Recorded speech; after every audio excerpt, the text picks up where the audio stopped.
আম দিয়ে তো অনেক কিছুই বানানো হচ্ছে।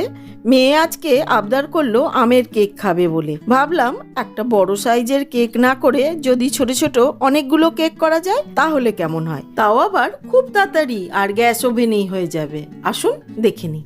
প্রথমেই একটা পাকা আর বড় সাইজের আম নিয়ে নিলাম, সেটাকে ভালো করে ধুয়ে সাইডগুলো এইভাবে কেটে তার থেকে পাল্পগুলো একটা মিক্সার জারের মধ্যে নিয়ে নিচ্ছি। দিয়ে দিচ্ছি প্রয়োজন মতন চিনি, অল্প একটু ইলাচ দানা, আর দিয়ে দিচ্ছি সামান্য একটু লবণ, দিয়ে একটা স্মুথ পেস্ট বানিয়ে নিলাম। এবার একটা মিক্সিং বোলের মধ্যে নিয়ে নিচ্ছি প্রয়োজন মতন দুধ, সাদা তেল দিয়ে খুব ভালো করে নেড়ে মিশিয়ে নিচ্ছি।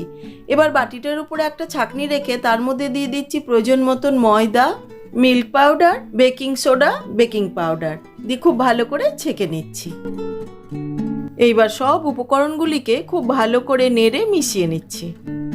এবার দিয়ে দিচ্ছি লেবুর রস, আমের পাল্প যেটা আমি আগেই রেডি করে রেখেছিলাম সেইটা দিয়ে খুব ভালো করে মিশিয়ে নিচ্ছি যাতে করে কোনো রকম লাম্প না থাকে।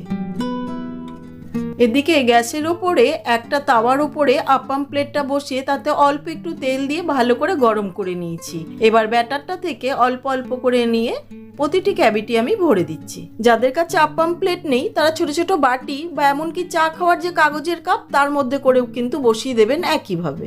এবার 10 থেকে 12 মিনিটের জন্য ঢাকা দিয়ে দিলাম, একদম লো ফ্লেমে হবে। হয়ে গেছে, ঢাকাটা খুলে নিয়েছি। দেখুন ওপরটা যখন এরকম ড্রাই হয়ে যাবে তখনই বুঝতে হবে এটা হয়ে গেছে। আর দেখুন কত সুন্দর উঠে আসছে, সারা ঘর আমের গন্ধে মম করছে। আমি একটা দেখিয়ে দিচ্ছি, দেখুন এটা কত সফট আর ভেতরে এত জালি হয়েছে না, দেখুন দারুণ হয়েছে, মুখে দিলেই মিলিয়ে যাবে। এই কেক দেখে আমার মেয়ে তো খুবই খুশি। আপনারাও অবশ্যই বানাবেন, বাড়িতে দেখবেন সকলেই খুশি হয়ে গেছে।